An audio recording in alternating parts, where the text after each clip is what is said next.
All right, what's up guys? Today we are going to do a European mount on a couple antelope skulls.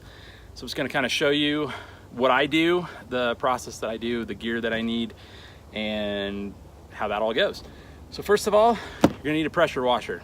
It is the best way, in my opinion, to get rid of all of the material that's connected to the skulls after the boiling process. Bugs are a great choice, but if you're like me, I don't have access to bugs and I don't want to pay someone to do it. So a pressure washer, I can use it on my vehicles when I'm done with this, and it saves me money down the road, get to use it. So pressure washer, number one. Number two, some latex gloves, cheapest ones you can find, needle nose pliers, screwdriver. You're gonna need two knives. For me, I like to use the Havalon Pironta. It's the little razor blades on it, really nice for nice detail work, getting around the lips, the eyes, cutting the eyes out, all that kind of stuff. Fixed blade, I use a Mora knife because it's easy to sharpen. Some Dawn dish soap. Now, this is where some guys have different opinions. For me, I like to use the 3% hydrogen peroxide to whiten my skulls. A lot of guys will use volume 40 and they'll mix it half and half with water and boil that, but I don't like my skulls quite that white. I like them to have a little bit of a natural bone look to them. So I like to boil my skulls in the hydrogen peroxide. And then at the end, we're gonna use some Mop and Glow. So I actually learned this from White Bone Creations. Check him out. The guy is amazing. He does all kinds of critters, really cool. And I actually use this on all my skulls. At the end, when it's all dry, I'll put a coat of this on it and it just locks in. It puts a barrier of the porous bone between any dust or anything later on down the road. And I also stick it inside and outside of the antelope horn and it locks in the smell. That guy is amazing. Check out White Bone Creations. This is one of the coolest tricks I've ever seen when I do my European mounts, especially for antelope. So stay tuned, guys. I'm gonna show you how to take off the hide off the skull and what you're gonna need to do there, and then we'll get to boiling. All right, y'all, so I already did one. The first video cut out on me, so luckily we got a second goat to work on here. So, depending on what your preference is, you can use a smaller knife, bigger knife, whatever. But basically what you're gonna wanna do is skin everything around, being careful around the horns here. So what I like to do, I like to start right here at the tip of the nose. I'm trying to do it so I can show you guys without hurting myself. Get a little sharper one here. Get right up underneath the skin.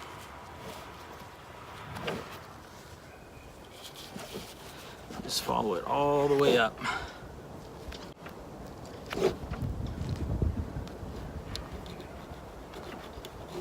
All right, so once you get to that point, you're just gonna wanna start peeling the skin away from the skull.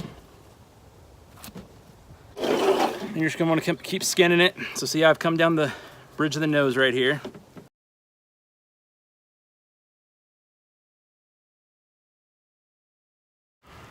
And then with the bottom jaw, the lip pulls out quite a bit. I don't know if you can see that. Let's see right there. See how that lip pulls out? You're just gonna pull it back. Put your knife right up there at the tip. Just start working your way down with it. Skin it down.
right in here. You want to be somewhat careful.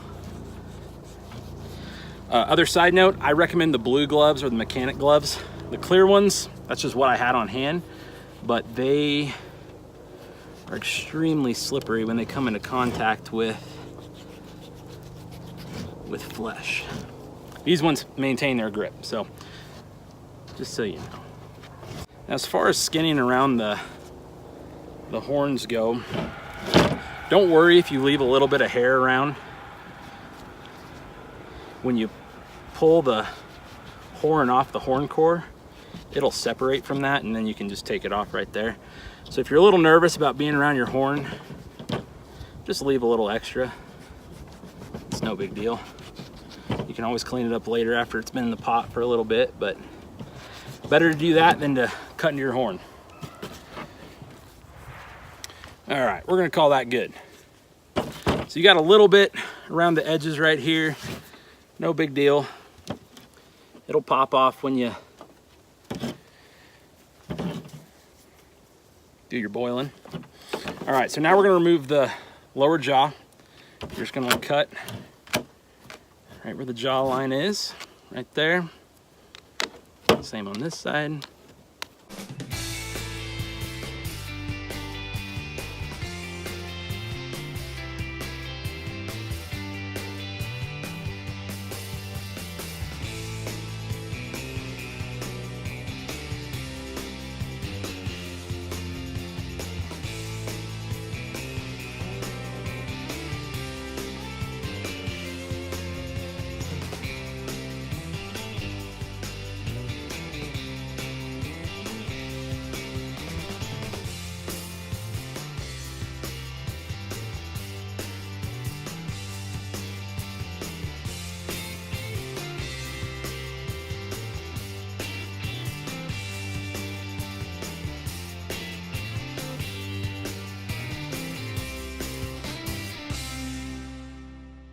All right, we're gonna call that good for him. And you're just gonna wanna cut into the eyes. Here you might wanna use your more fine-tipped, just initially. Get in there and cut them out.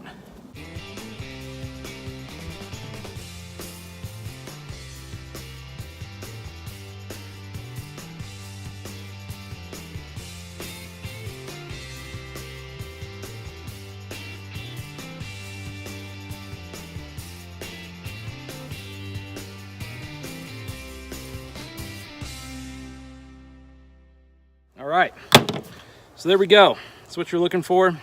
There's still a little bit of meat in that side and in that eye socket. This guy's got a ton of fat and goop behind it. But that's what you're looking for. Pretty cleaned out. Throw this in the boil, and we're gonna pop the horns off. All right, so this is my setup that I use for boiling skulls. It's a 3-burner stove. Typically I do a couple at a time, so I like to have 3 burners going. This is just a pot you get at Walmart. It's a 12 quart, great for deer and antelope. And what you're gonna wanna do is when you put it in the pot, you're just gonna put your hands around the edges, make sure there's not too much heat to come and burn your horns. So it's a little windy today, so I'm not really having much upward heat right now. So just gonna let it sit in the pot, bring the water up to right over the horn line, let it just boil. It'll loosen everything up, and you can pop those horns off, and then I'll show you what you do after that. Sorry, I forgot I put you down here. I'm gonna be working down here. So at this point in the game, the skull's been in there for roughly 20-25 minutes. So now what we're gonna do is we're gonna try to pop the horns off, then we're gonna do some work on the horn core and get it ready for the second round of boiling. Just put them down here. Put your foot on it as close to the base as possible so not to damage the horn. And you're just gonna twist, pop that horn right off. Real easy. If you're encountering a lot of resistance to the point you're having to put all your strength into it, probably not quite ready to pop off. There we go. So you got the 2 sheaths that come off. What you're gonna do is just pressure wash them inside and out. then let them dry in the sun. And then down here, this is gonna be really hot. Ooh, I can't even pick it up. But you got your horn cores right here. And what you're gonna do with those is you're gonna split them. Split them right up to the top, both sides. And then you can actually just peel that membrane right off. Whew, it's hot. It's real hot. I'd recommend gloves for this step. Of course, I forgot mine, so I'm just gonna have to tough it out. I've done probably 10 of these guys, and of course, the one time I decide to video, that's the time I forget the gloves.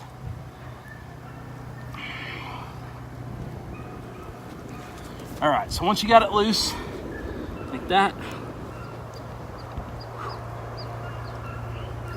let's get down there.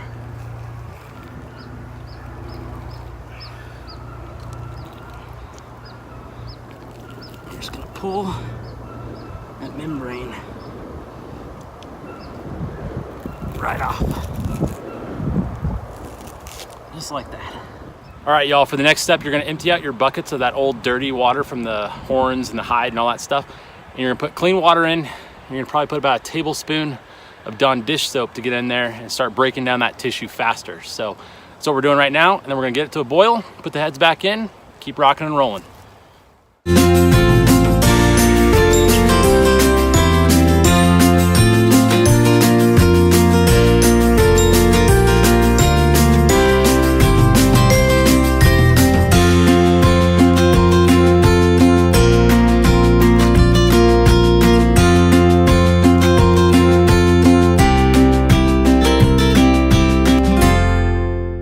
Alright guys, so once you see the flesh or skin split on top of the antelope skull, you're going to pull it out and start your pressure washing. Get in there, clean everything, get all that gunk out, get all the skin off and flesh off, and just keep repeating the process till it's completely clean.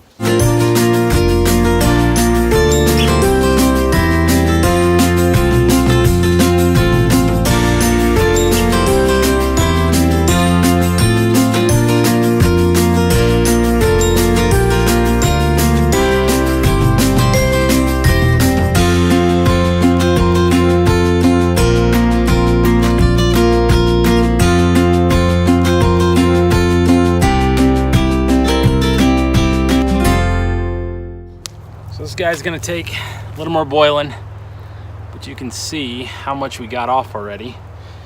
You're gonna reach up in the nasal cavity.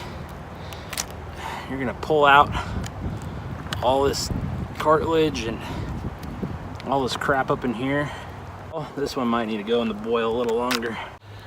All right, guys, once you get the antelope skull about 85 to 95% complete, you're gonna go ahead and stop pressure washing and boiling. You're gonna boil up some hydrogen peroxide. You're gonna drop this guy in there, and that'll help break down all the last little bits while you're whitening it. And then you'll do a final rinse. She'll be ready for the wall.